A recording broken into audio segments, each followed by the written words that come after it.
El Mencho was finally in custody. So this was the end, right? Somehow, within 24 hours of capture, El Mencho had escaped and was nowhere to be found. After escaping, Mencho was driven to the city of Guadalajara, where CJNG had their largest presence. Once they learned the news, Mexican authorities were furious and decided to track him down. So the president sent thousands of officers to the city of Guadalajara. However, once they arrived, every single highway was blocked off by burning cars. CJNG made Guadalajara completely inaccessible. No one could leave or enter the city, all to keep their leader from getting arrested. And at this point, the police made the smart decision to back off. At this moment, they knew that Jalisco New Generation was far more powerful than they are. On the other hand, the United States DEA was tracking down El Mencho the entire time. Unfortunately, there was nothing they could do. However, they did discover that his wife and son were hiding out in the small city of Gulfport, Mississippi. They searched the home in hopes of finding him, but he was nowhere to be found. Instead, he was living comfortably in Guadalajara while calling shots and trying to take over the entire country of Mexico.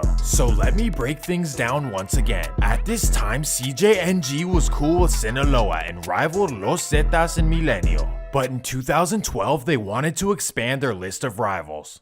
So on August 11th, 2012, they uploaded a 4-minute video on Blog del Narco. For those unfamiliar, this is how the cartels communicate to the general public. Well, in the video, they announced that their next plans are to take over the states of Michoacan and Guerrero. They also addressed the local and federal police, telling them to stay out of the way because this mission is for the better of the people. Essentially, CJNG blamed problems in these two states on the Knights Templar. They called them immoral and bothersome to hardworking civilians. The next day, August 12th, 2012.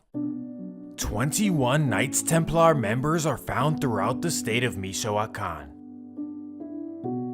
This took the Knights leader Servando Martinez by surprise, as he had never had any problems with CJNG. This rivalry went back and forth, resulting in one of the biggest conflicts in Mexican history. The worst part is that this all started for absolutely no reason. Some say that the reason for these takeovers is financial gain. The idea is that lowering competition will increase their market share, and sadly, in this case, profit was put over humanity. When is enough money enough to just sit down and relax? Well, this wasn't in El Mencho's plans.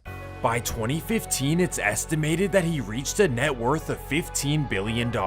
This would make him richer than Charles Schwab, Mickey Arison, and Robert Kraft. Because of this immense wealth, CJNG has been able to pay off authorities since the very start. So you may wonder why so many officers cave in, but once you see how much they make, you may empathize. The starting salary for a federal police officer in Mexico is 9,260 pesos a year. That is equivalent to $474 US.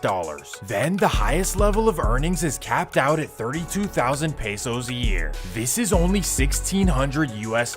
So this means that paying an officer $1,000 will likely be higher than his entire salary. I just wanted to point that out so we can humanize things and get off of our American high horse. So overall, many officers cave in, but when they don't, CJNG sends a message.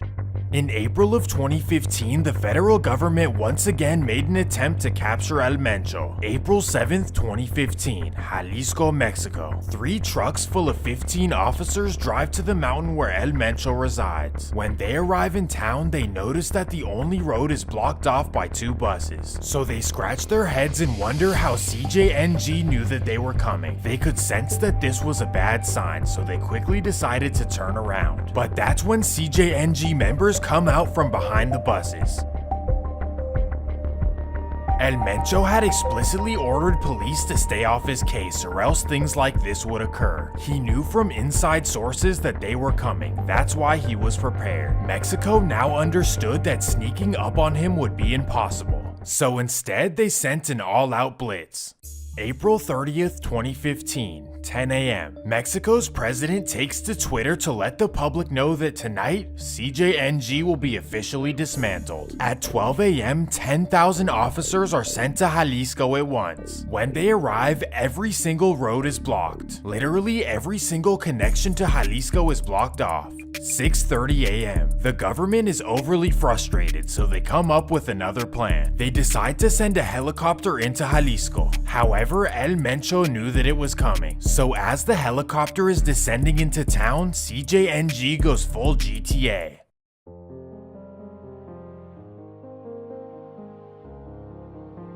Right after the incident, President Nieto sent out a tweet of condolences and thanked all the courageous officers. Sadly, El Mencho was not captured, and CJNG proved how untouchable they really are.